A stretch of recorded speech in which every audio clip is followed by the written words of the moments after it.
Hi everyone, this is Michael Crum and this is my embedded systems final project. I decided to make a combination cracking robot, which you can see right here. It's made of laser cut acrylic with some 3D printed parts that I designed. As for the motors that are on here, I have a NEMA 17 stepper motor that I use to control the dial on the lock, and then a normal hobby servo to manipulate the shackle for pulling it.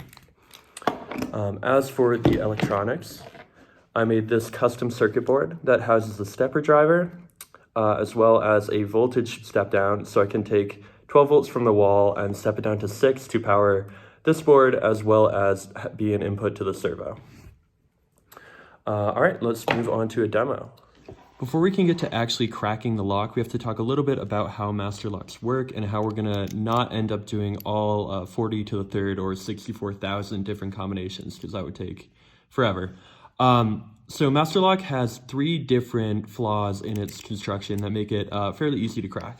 So the first of the 3 we can exploit by starting off at 0 and pulling up on the shackle. Then we want to move the dial towards the 10, and we're going to fall into these grooves here, and these grooves are going to pass over certain numbers on the dial. So we want to find 2 different grooves that go over a whole number before we get over to 10. So for example, that goes across 5. And we want to write down those numbers. We're going to enter them into the robot later. Additionally, when we pull up on the shackle lightly, we should be able to rotate the dial and find one area that always gives a little bit of resistance when you rotate past it. And on this lock, that is the number 4. So right here, it is digging in. And we want to write down that number as well. These 3 numbers tell us a lot about the combo. You're going to have to read my write-up on the website to actually find out what they mean, but we're going to use them when we operate the robot. Okay, now that we have determined the numbers for our lock, we actually need to enter them into the robot. So what we're going to do is we're going to use the capacitive touch slider and enter in the numbers that we found. So this is not the combination, it's just the clues that we found. So the numbers I found were 5, then we hit this right button to enter that in, then 8, hit it again, and then 4. Hit it one last time. And that locks in all of our numbers, and we can finally begin cracking. Okay, now that our numbers are entered in, we can go ahead and put our lock into the robot.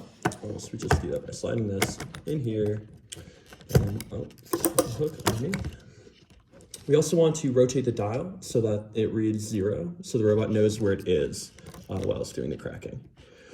Cool. Now to begin the process, we go ahead and press the left button on the microcontroller. It has already determined the 8 combinations it thinks will actually work on this lock, and it's quickly going through all of them. You can see on the LCD of the microcontroller what combination it's currently working on. And each combination takes about 2 seconds, so we should get through all 8 in a little under 20 seconds.